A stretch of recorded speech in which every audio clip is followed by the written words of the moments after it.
Perkenalkan, nama saya Zakaria Espria, NIM saya 8041170409. Nama saya Muhammad Iqbal, NIM 80 40 17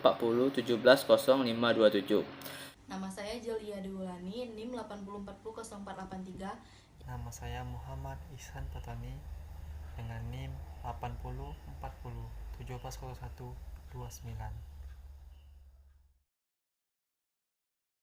Pada kesempatan kali ini saya akan menjelaskan hasil review kami pada jurnal yang berjudul Analisis Pengelolaan TI PTS dengan menggunakan framework ITIL versi 3 Service Operation.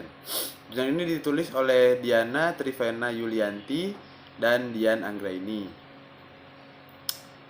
Kelebihan pada jurnal ini, yang pertama adalah penjelasan pada jurnal ini sangat detail dan lengkap sehingga pembaca bisa mengetahui apa itu ITIL versi 3, kelebihan, kekurangan, serta bagaimana siklus layanan yang ada pada ITIL versi 3. Pada jurnal ini juga disertakan contoh kasus pada sebuah perusahaan sehingga pembaca bisa mengetahui lebih dalam mengenai bagaimana cara kerja ITIL versi 3. Yang terakhir, bahasa yang digunakan mudah dimengerti dan sangat efektif sehingga memudahkan pembaca mengerti apa yang ingin dijelaskan oleh peneliti pada jurnal ini.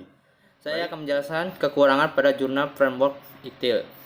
1. Pada bagian abstrak tidak disertakan dengan translate bahasa Indonesia membuat pembaca yang tidak terlalu bisa menggunakan bahasa Inggris kurang memahami bagian abstrak. Yang kedua, tidak mengambil contoh kasus dari perusahaan yang benar-benar ada. Menurut kami, akan lebih baik apabila contoh kasus mengambil langsung dari perusahaan yang benar-benar ada, sehingga pembaca bisa lebih mudah melihat hasil dari jurnal ini. Menurut kami, 1. Secara umum, perbedaan dari COBIT dan ITIL adalah COBIT yang dapat digunakan untuk menentukan apakah kebutuhan perusahaan didukung oleh IT, sedangkan ITIL dapat digunakan untuk memperbaiki proses TI untuk memenuhi tujuan perusahaan termasuk keamanan. Perbedaan yang kedua adalah dari kedua jurnal yang telah direview. Perbedaan bisa kita lihat dari sisi objek yang dijadikan bahan peneliti untuk dianalisis. Pada jurnal COBIT, peneliti pada jurnal ini menganalisis sebuah perusahaan yang benar-benar ada. Sedangkan pada jurnal ITIL, peneliti pada jurnal ini menganalisis sebuah perusahaan bayangan yang mereka sebut dengan PTX.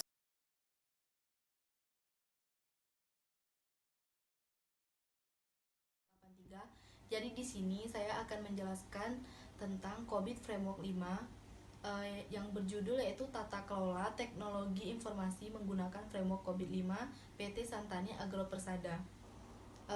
Yang di sini penulisnya ada Sigit Dwi Saputra. Baiklah, di sini saya akan menjelaskan tentang kelebihan dari COBIT. Di sini kelebihannya itu penjelasan latar belakangnya lengkap dan sesuai dengan isi jurnal. Ada beberapa kekurangan dari jurnal COBIT ini. Yang pertama, penulisan identifikasi masalah yang belum rapi dan pengejaan kata yang kurang baik.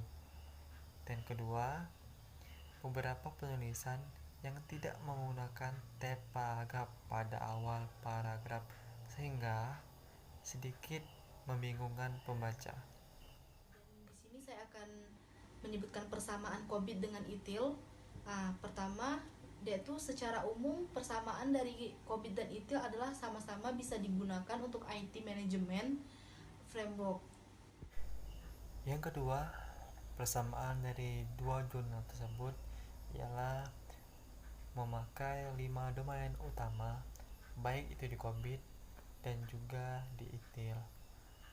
Dari 5 domain tersebut dijelaskan secara baik dan rinci serta diaplikasikan pada masing-masing kasus.